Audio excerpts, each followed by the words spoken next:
"My mommy is sick, but she still works at night," the little girl whispered, and the CEO couldn't stay silent anymore. The December rain was relentless, hammering against the towering glass facade of Grayson Holdings like a warning from the sky. It was nearly midnight in New York, and the city was drowning in a cold, gray storm. Most of the building had gone dark, but on the 25th floor, a single office still glowed with sterile white light. Inside, Thomas Grayson sat behind his sleek desk, the CEO of the multi-billion-dollar empire bearing his name. His fingers hovered above his keyboard, motionless. The coffee in his mug had long since gone cold. Numbers and reports flickered on his screen, but his mind was elsewhere, floating in a silence that had become too familiar. The clock struck 11. With a sigh, Thomas closed his laptop, shrugged on his long wool coat, and exited his office. The echo of his footsteps followed him down the corridor, then faded as he stepped into the elevator. As the elevator doors slid open to the lobby, Thomas stepped out and stopped abruptly. There, on the far end of the marble-floored lobby, a small figure sat curled up on the long bench near the revolving doors. A little girl, no older than 5, hugged a worn backpack to her chest. Her light blonde hair was damp, clinging to her pale cheeks. Her coat was thin and soaked through. She didn't shiver. She just sat there, waiting. Her eyes lifted to meet his, large, round, and a startling shade of blue. There was no fear in them, just quiet hope. Thomas hesitated, his hand still in his coat pocket. He could have walked past. He had walked past far worse things in life, but something in that gaze made him stop. He took a slow step forward, then another. "What are you doing here, little one?" His voice was hoarse from hours of disuse. The girl didn't flinch. She spoke softly, almost like she didn't want to disturb the silence. "I'm waiting for my mommy. She's working upstairs." Thomas frowned. "Upstairs? Everyone's gone home. What does your mother do?" She gave a tiny smile.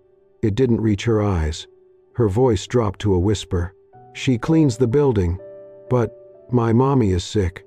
I don't know the name of the sickness. She holds her tummy and shakes sometimes, but she told me not to tell anyone, because if she loses her job, we won't have money to buy her medicine."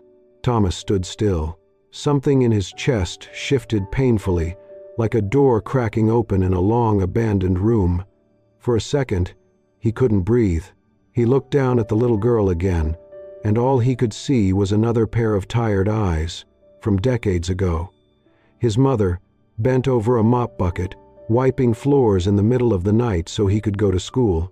Her hands raw from cleaning chemicals, her back hunched from years of silent sacrifice.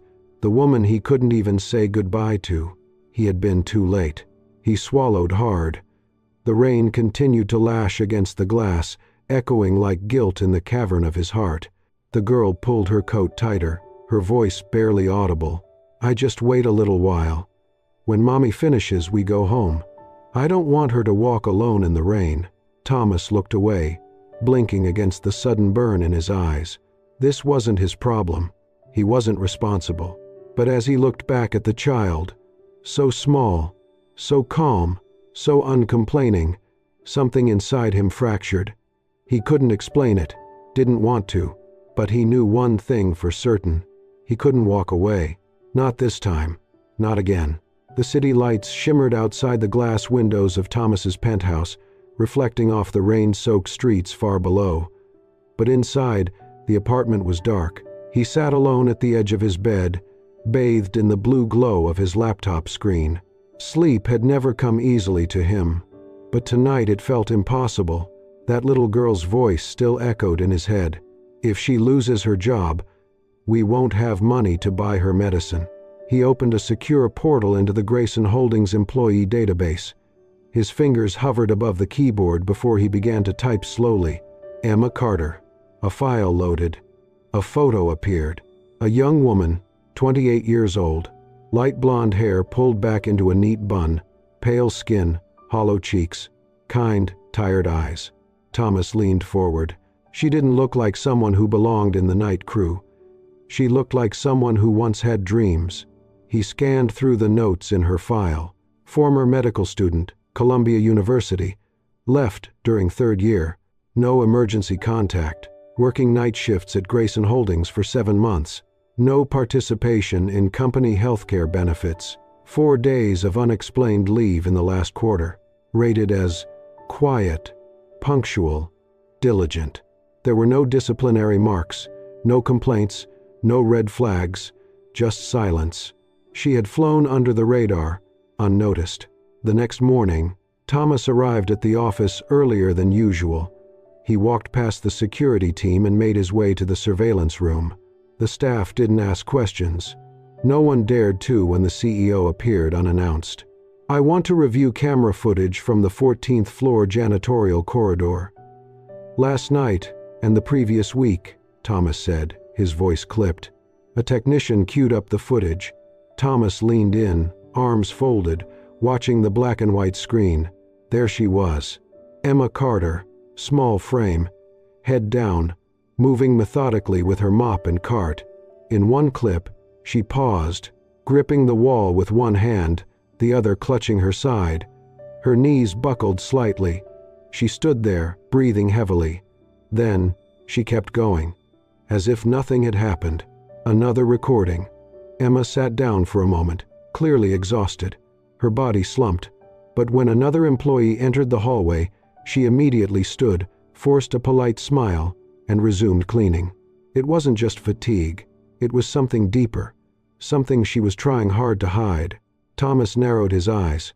Later that day, he summoned Janet, the supervisor of the night cleaning staff. "I need to know if anyone on your team has shown signs of illness," he said evenly. Janet hesitated. Well, not officially. Most of them push through, but Emma Carter, she's tough. I mean, she always volunteers for overtime, but I've seen her rubbing her hands like they're shaking, pale some nights, like she's about to faint." Thomas said nothing, just stared at her. Janet looked uneasy and added quietly, "I asked her once if she was okay. She just smiled and said, 'I can't afford to be sick. My daughter needs me.' That's all she ever says." He dismissed the supervisor with a nod. Back in his office, Thomas sat at his desk, staring out at the storm beyond the windows. Emma Carter had once walked the halls of Columbia University with the dream of becoming a doctor. Now she scrubbed the floors of his company at night, hiding a debilitating illness, pushing through every shift, all for the sake of a little girl who waited in the lobby with a soaked backpack and wide blue eyes. He returned to the security footage. Watching one last clip, Emma's mop broke mid-shift. Without hesitating, she got down on her knees and started cleaning with a cloth, using her bare hands. Thomas leaned back in his chair, the breath caught in his chest. "How does someone like that survive this long?" he murmured aloud. But the question wasn't rhetorical. He wasn't really asking about her. He was remembering another woman, another night, a janitor with cracked hands and tired eyes. His mother. In that moment, his polished office, his tailored suit, the penthouse apartment, all of it felt irrelevant. He wasn't looking at a name on a file anymore. He was seeing her, a mother who carried the world alone, and he had missed his chance once. He would not miss it again. The office was quiet. It was well past midnight. Soft classical music played from a speaker in the corner, something by Chopin, gentle and haunting. The city lights shimmered through the glass walls of Thomas Grayson's corner office, but he barely noticed. He sat at his desk, jacket off, sleeves rolled up. In front of him was an open drawer, and in his hand, an old photograph. A woman, thin face, cracked, dry hands, a tired but tender smile. Her hair was pulled back in a bun. Her eyes carried both love and exhaustion. His mother. Thomas touched the photo gently, brushing his thumb across the corners as if the memory might fall apart if he wasn't careful. His eyes burned. He had been only a boy when she cleaned middle school classrooms late into the night. He used to wait for her outside the janitor's room, curled up on a plastic chair, pretending not to notice how kids looked at him differently when they saw his mother with a mop. But he never cared. She was his entire world. She worked double shifts, skipped meals, wore cheap shoes that left her feet blistered, all to keep food on their table and send him to school with a full backpack and a hopeful future. He remembered one night, colder than most. Snow had blanketed the city. He had called her, but she didn't answer. Thought she was still working. She never came home. They found her collapsed on the floor of the girls' restroom at the school. Alone, the custodian who came in for the morning shift was the one who called for help. It had been too late. Thomas had been in his first year at university. He arrived one day too late to say goodbye. His throat tightened now at the thought. He looked at the photo again. "I promised I'd take care of you," he whispered, "and you still died. Alone." Slowly, he set the picture down on the desk. Next to it, a printed file, Emma Carter's employee profile. He stared at her name, and at the grainy black and white image of her mopping a hallway in the middle of the night. A single mother, breaking her body to provide for her daughter, hiding her illness just to keep her job. No one watching, no one helping. He reached for his phone and called the head of human resources. "This is Thomas Grayson," he said, voice low. "I need you to make a few adjustments to a file." Quietly, he gave them a name, Emma Carter. Instructions came clearly, one after the other.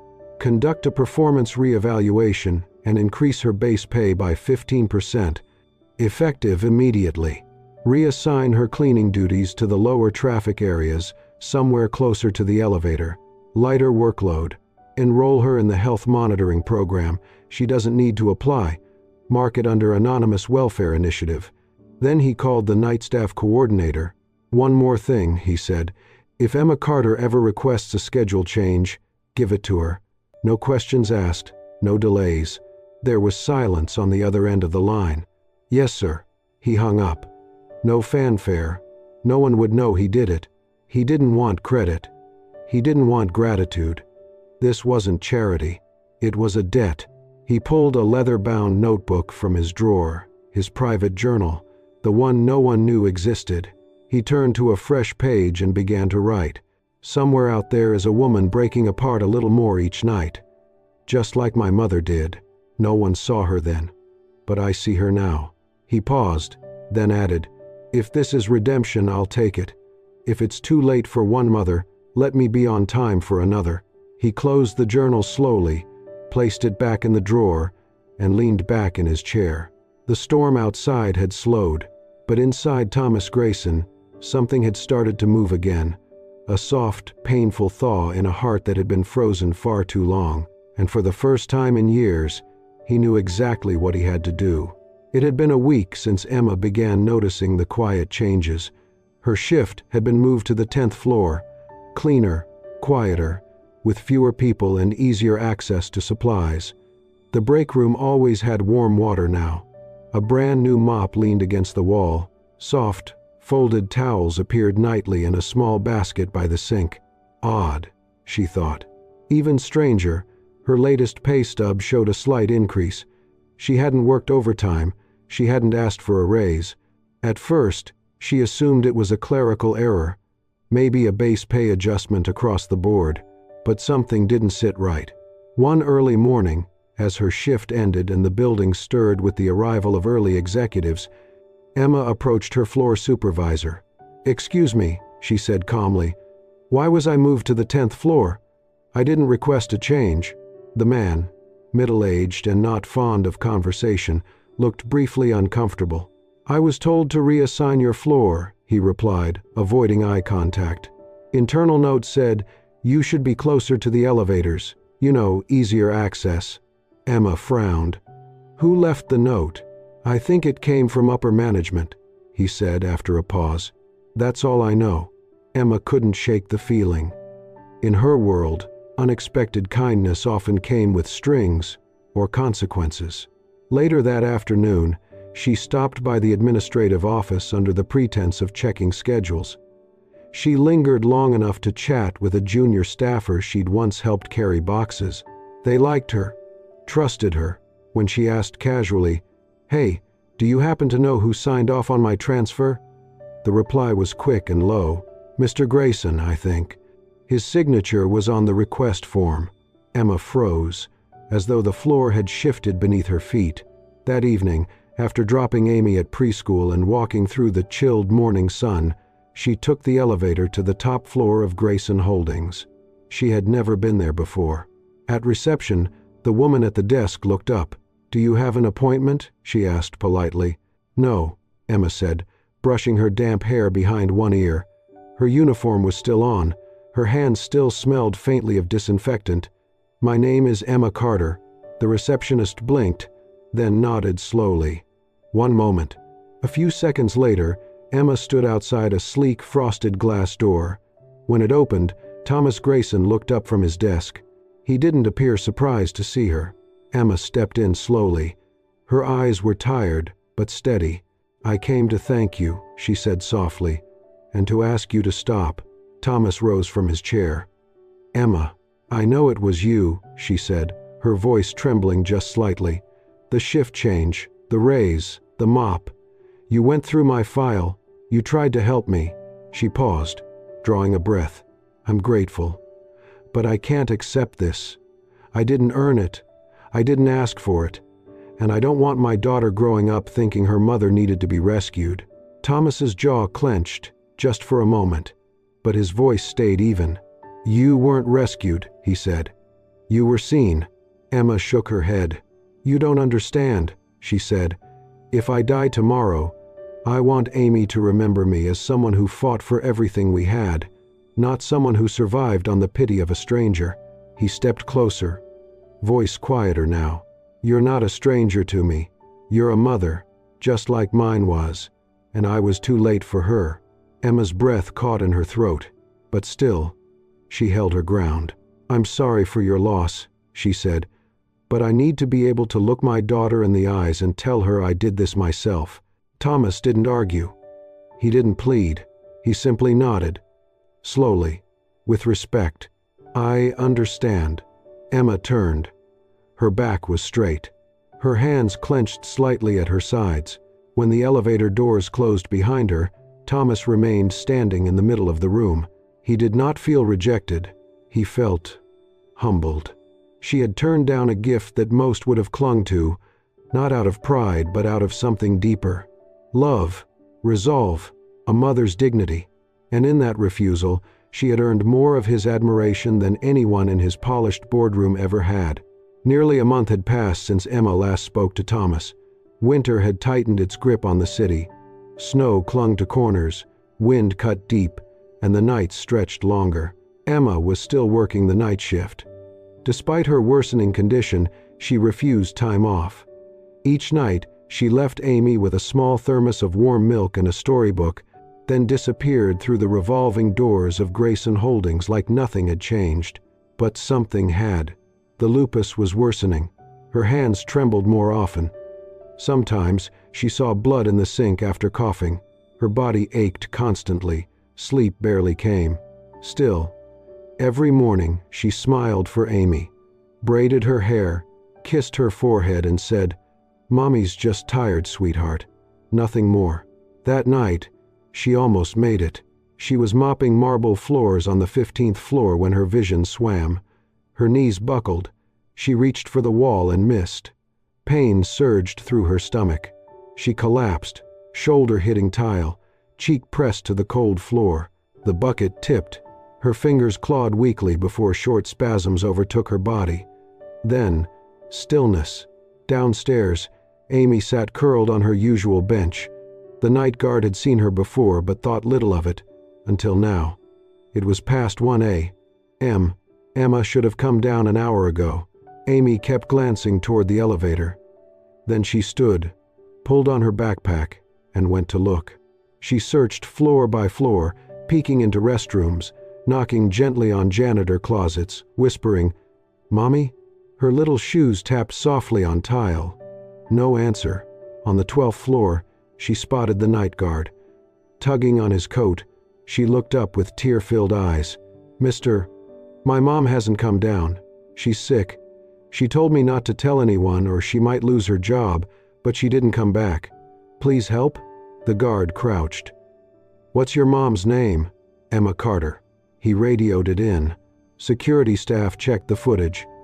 There she was, Emma, collapsed just outside the restroom on the 15th floor, motionless.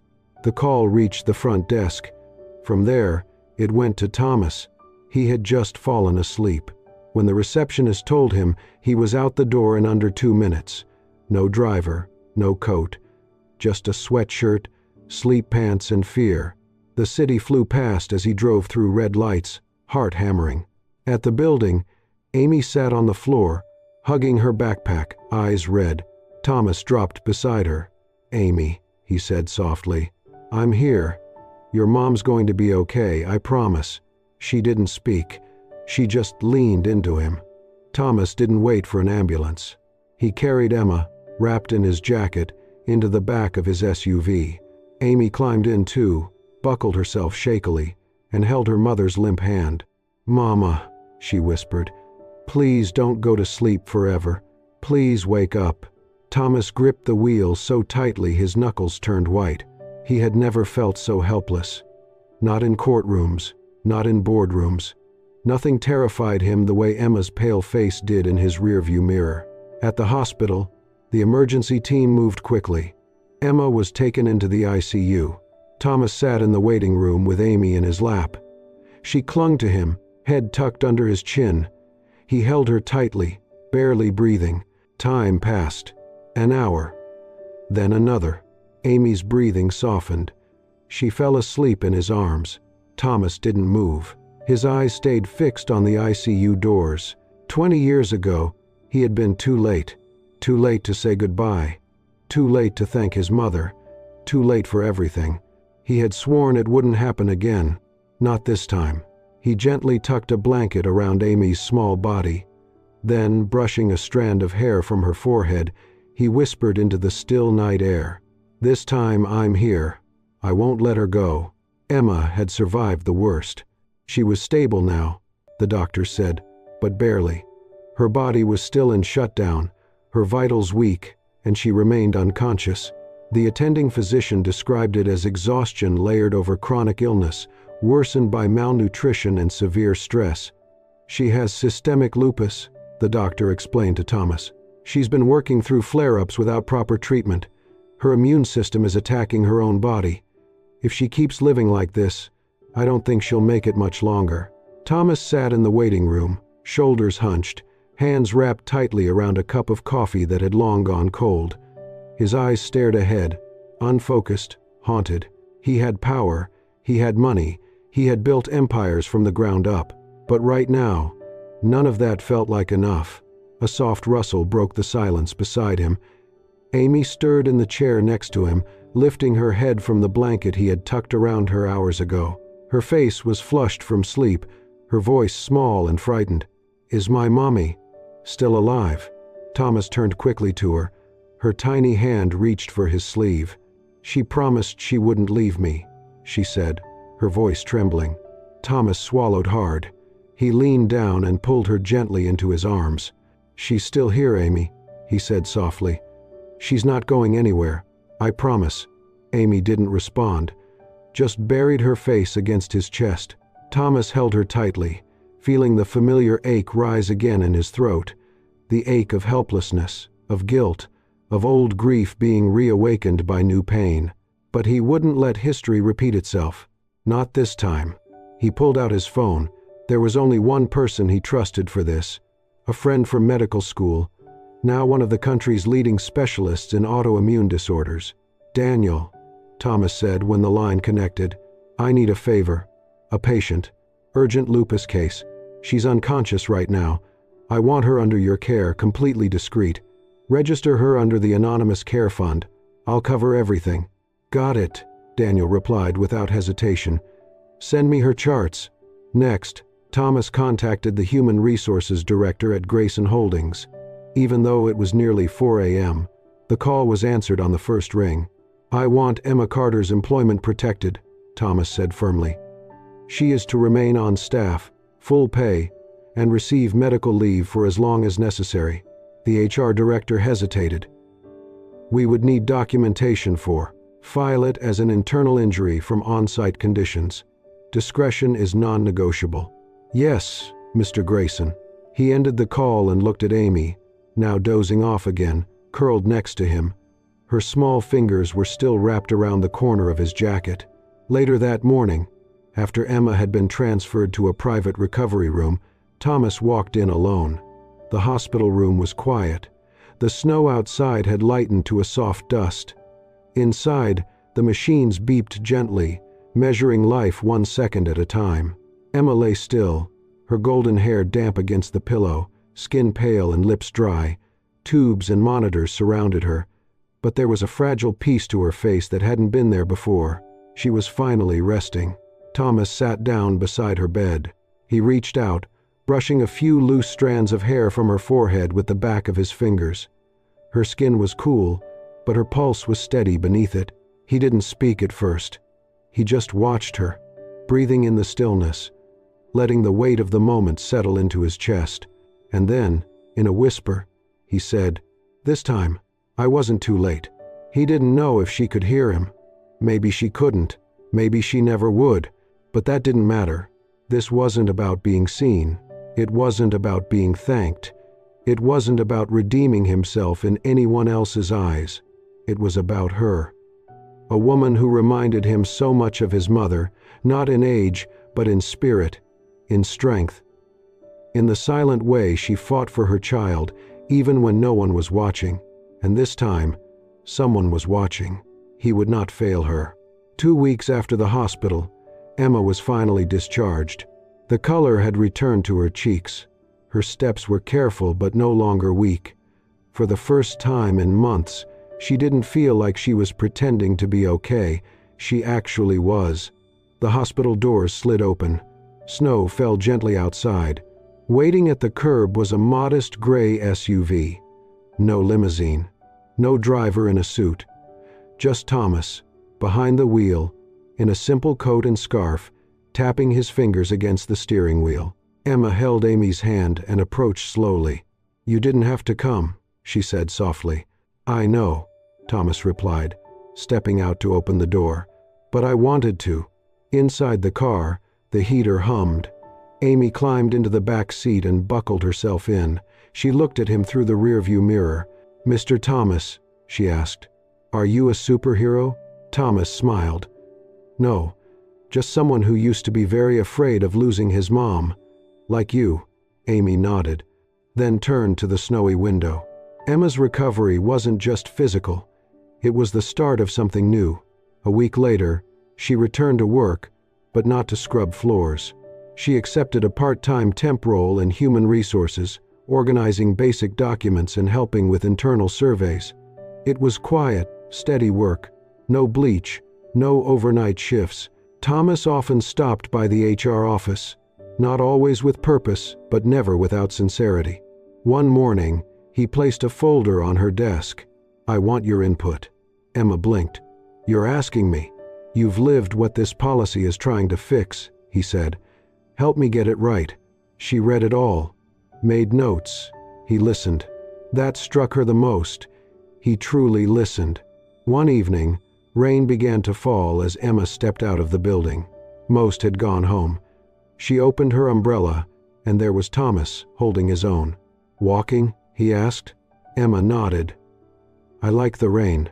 "Me too," he said. "Can I join you?" They walked side by side. Their umbrellas swayed as mist clung to the pavement and city lights blurred into halos. They talked about childhood, his mother, her dreams, the night Amy was born, the moment he learned money couldn't buy time. "I used to think being strong meant never needing help," Emma said. "Now I wonder if strength is knowing when to accept it." Thomas glanced at her, then up at the soft rain glowing in the lamplight. "If you ever want to study again," he said, "I can help. Not to repay anything, not because you owe anyone, just because you deserve that chance." Emma's fingers tightened around her umbrella.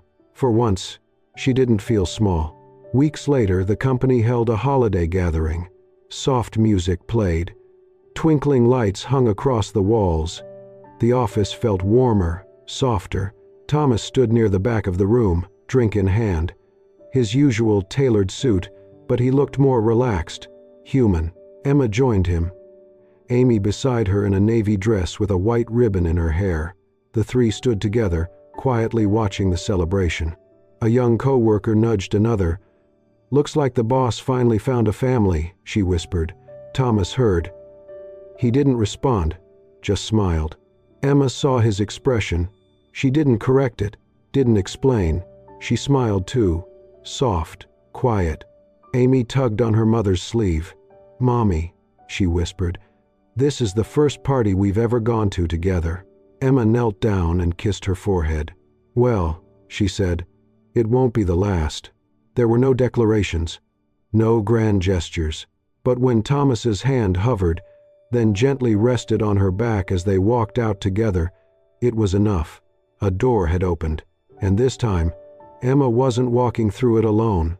1 year later, the winter had returned, but life felt warmer than ever. Emma Carter was now a student again, proudly pursuing her second degree in public community health. She took evening classes at the local college and spent her mornings helping at a neighborhood clinic. Her schedule was full, her days demanding, but she walked through them with strength, no longer hiding from the world or her illness. Amy, now 6, was thriving. She had been awarded the Little Stars Scholarship from the Mary's Hand Foundation, a fund created by Thomas himself. Inspired by Emma's story, he had founded it to support children of working single mothers. But no one in the company knew that Amy Carter had been the very first star. Thomas no longer sat behind the glass walls of the CEO's office. He had stepped down months ago, taking on a quieter role as an advisor and dedicating more time to philanthropy, community outreach, and, though he never said it aloud, to 2 girls who had gently rebuilt his broken heart. That morning, the company was hosting its annual Inspiration Gala, honoring those whose stories had touched and changed the organization. The grand hall shimmered with warm lighting, and hundreds of employees filled the seats in respectful silence as Emma stepped onto the stage. She wore a simple white blouse, her pale blonde hair gently draped over her shoulders. Her hands trembled slightly as she held the microphone, but her voice, though soft, carried deep into the room. "There was a time I worked in silence," she began. "Late at night, quietly cleaning, hiding the fact that I was sick, because I was afraid. Afraid that if anyone found out, I'd lose my job. And if I lost my job, I couldn't feed my daughter." There was a pause. Her voice thickened with emotion, but she didn't stop. "But someone saw me, not as a burden, not as a statistic, but as a person. That kindness changed my life." She looked toward the crowd, then down at Amy, sitting in the front row, beaming proudly. "I've learned that accepting help is not weakness. Sometimes it's the most courageous thing we can do, because it allows someone else the chance to love, to heal, and to grow beside us." The room erupted in applause. Later that evening, after the applause had faded and the lights had dimmed, Emma, Amy, and Thomas strolled quietly through Central Park. Snow flurries drifted from the sky like feathers, and Amy dashed ahead, giggling as she chased them. Thomas and Emma walked side by side, shoulders nearly touching. She glanced over at him and asked quietly, "If one day I'm completely okay, healthy, stable, not needing anyone's help, will you still stay?" Thomas turned toward her, his eyes warm beneath the faint glow of the lamplight. "I'm not staying because you need me," he said. "I'm staying because I need you." Emma looked down, smiling. Her hand found his, and this time, she didn't let go. A few paces ahead, Amy turned around, her cheeks rosy from the cold. "Mommy," she asked curiously, "is Mr. Thomas your boyfriend?" Both adults froze for a second, then laughed. They didn't answer. They didn't need to. The only response was the quiet squeeze of a hand in the falling snow. And for the first time in a long time, everything felt exactly right. Thank you for watching this touching journey of love, resilience, and healing. If this story stirred your heart, reminded you of someone you cherish, or simply made you feel a little less alone, don't forget to support us.